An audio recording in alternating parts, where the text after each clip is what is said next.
Kryeministri Edi Rama foli me gjuhën e shifrave kur tha se në vetëm 2 vite e gjysmë janë dhënë 110.000 leje legalizimi, kundrejt 21.000 në 8 vitet e qeverisjes së djathtë. Gjatë shpërndarjes së lejeve të legalizimit në Pallatin e Sportit Aslan Rusi, Rama tha se gjetja dhe sistemimi i dosjeve ishte një sfidë për Aluiznin.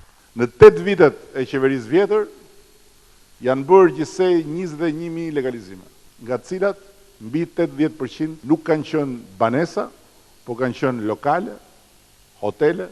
Ne në 2 vjet e gjysmë sot arrim të japim lejen e 110.000. 90% atyre që kanë legalizuar banesat nuk kanë më borxhet energjisë elektrike për shkak të një vendimi që u falte atyre 10% të shumës së brapambetur. Sot nuk kanë asnjë borxh ndaj operatorit të energjisë elektrike.